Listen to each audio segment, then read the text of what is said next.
disciplina de FHFSC, do professor Ramon, da Universidade Estadual do Ceará. Eu sou o aluno Ícaro Daniel Dias de Carvalho e, para a disciplina, eu fiquei encarregado de falar sobre o artigo Supersimetria e Interações Fundamentais, escrito pelo professor José Abdala Ilael Neto, do Centro Brasileiro de Pesquisas Físicas, CBPF. O artigo ele fala de maneira qualitativa, do ponto de vista da informação científica, sem muito texto técnico, sem muitas palavras técnicas, né, para falar sobre supersimetria e interações fundamentais. No primeiro momento, o artigo fala sobre as interações fundamentais. O que seriam elas, né? É uma estrutura, tá, que o homem criou para poder investigar os fenômenos físicos, os fenômenos naturais.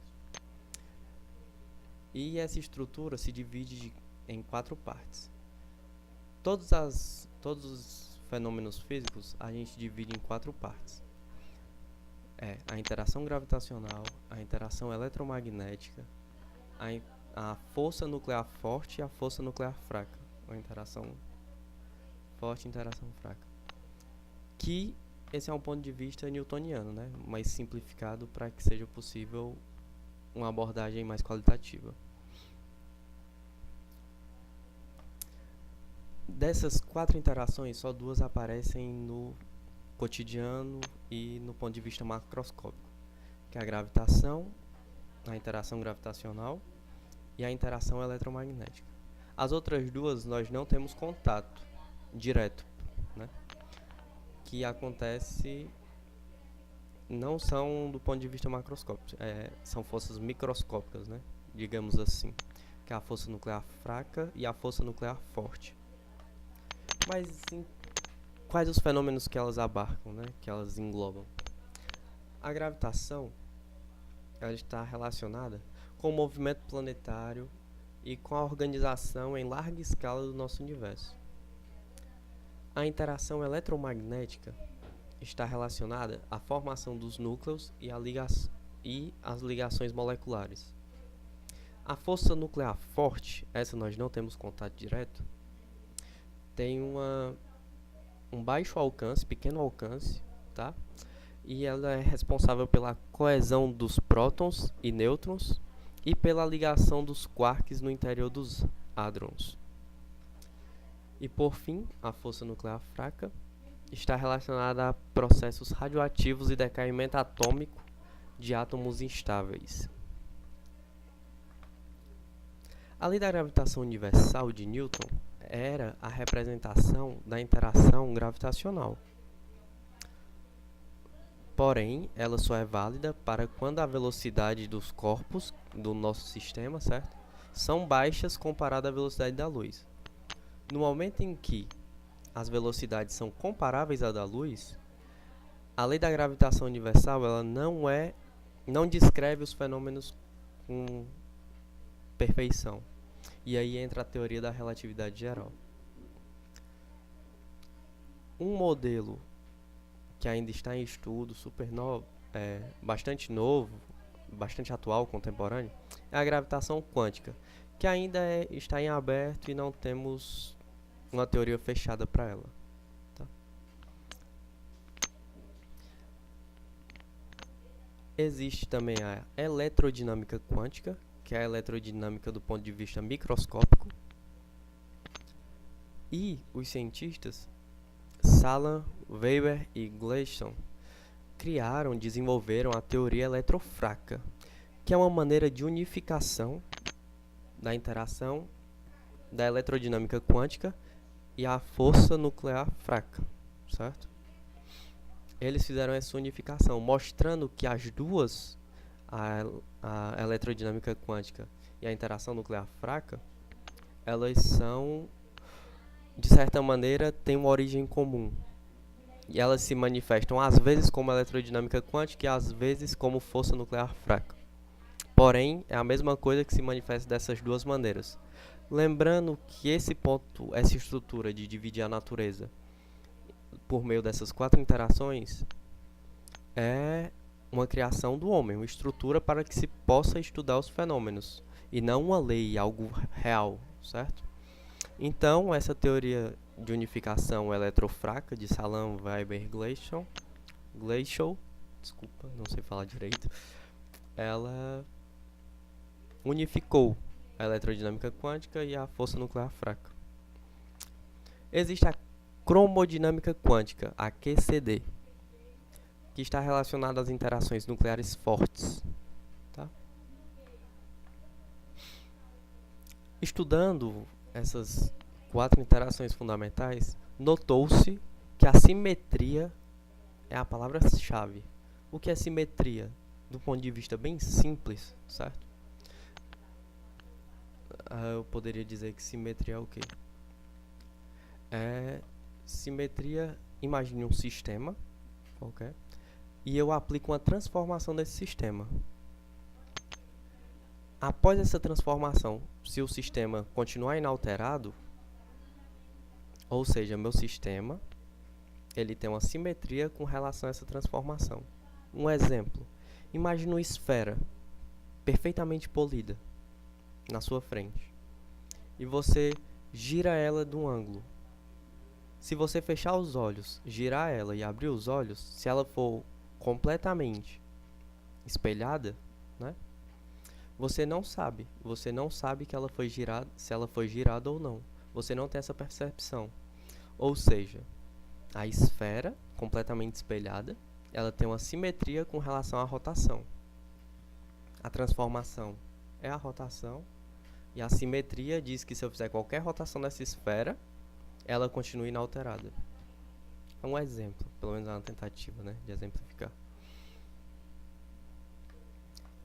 E a teoria de Young-Mills, ela é uma teoria que dá respaldo matemático, fundamentação teórica, para interpretar todas as interações, que cada interação das 4, cada interação dessa, está relacionado diretamente com um grupo de simetria.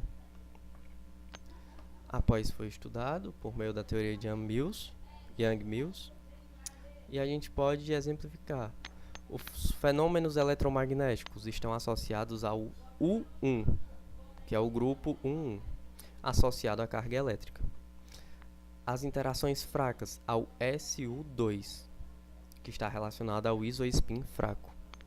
A QCD, que é a cromodinâmica quântica, ao SU3, que está associado à carga de corpo. A gravitação está relacionada com o SO13, que é o grupo de Lorentz, que está associado ao spin das partículas elementares. Aí nós vamos passar por outra parte. Pelo princípio da exclusão de Pauli, o que existe, certo? Que existe, né? Nós não conseguimos relacionar férmions e bósons. As nossas simetrias não conseguem relacionar os dois. E aí que entra a supersimetria. A supersimetria ela é uma teoria, certo? Que ela diz que férmions e bósons podem ser degenerados em massa. O que seria uma degenerescência, né? Você imagina um MHS, um movimento harmônico simples. Nós sabemos que se eu tenho um eixo e se eu tenho 2 pontos distantes ao eixo, equidistantes ao eixo, esses 2 pontos, eles têm a mesma energia mecânica, certo? Na verdade, qualquer ponto vai ter a mesma energia mecânica, mas eu vou dizer da mesma energia potencial. Ou seja, são 2 pontos distintos que possuem a mesma energia. Ou seja, existe uma degenerescência dupla na energia. Existem 2 pontos distintos com a mesma energia.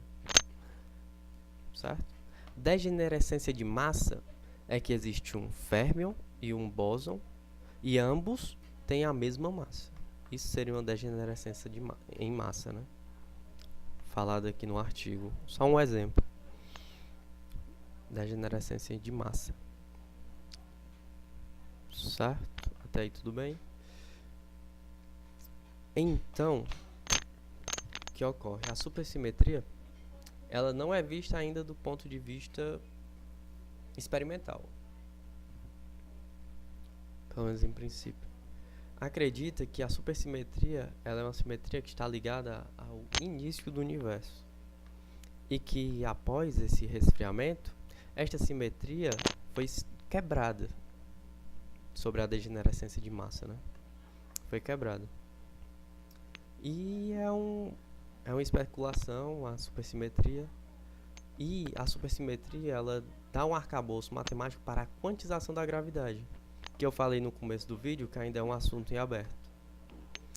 E a supersimetria, ela também auxilia em outros sistemas físicos, né? Ela também dá arcabouço teórico para outros sistemas físicos. Porém, a supersimetria, ela não associa um bóson a cada interação. Ela acrescenta um férmion parceiro ao bóson. Tá? Um problema aqui que eu notei na minha apresentação agora foi que eu não defini o que são bósons e o que são férmions. Bóson são partículas elementares que têm spin inteiro e férmions que têm spin semi-inteiros. Certo? Então a supersimetria, ela associa a cada bóson mediador, associa um férmion. Aí, exemplos.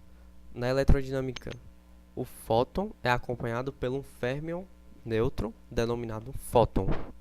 Fotino. No contexto das interações fracas, os bósons carregados W e os bósons nêutrons Z são acompanhados dos férmions chamados W-inus e Z-ino. Os parceiros supersimétricos dos gluons da QCD, cromodinâmica quântica, são conhecidos como gluinos. E como parceiro do graviton, partícula de massa nula e spin -2 e spin 2, o quanto da interação gravitacional, né, o spin -2, o graviton, aparece o gravitino, férmio eletricamente neutro com spin 3 meios. Porém, o LHC, a física de alta energias, nós não produzimos, certo, um ferramental experimental com energia suficiente para testar a supersimetria. A supersimetria, ela é em teraelectronvolts e o que a gente consegue hoje mais ou menos é em dezenas de gigaelectronvolts.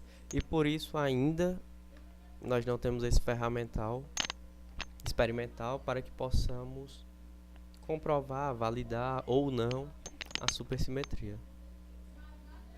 É um artigo bastante introdutório, qualitativo, e eu só quis dar um esboço para que gere o interesse em vocês para poder lê-lo, né? Para que vocês possam ler. E é um artigo relativamente pequeno, não, na verdade pequeno, ele só tem 3 páginas, certo?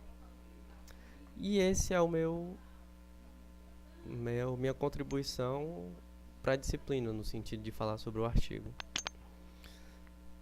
Espero que tenha ficado bom. Abraço a todos.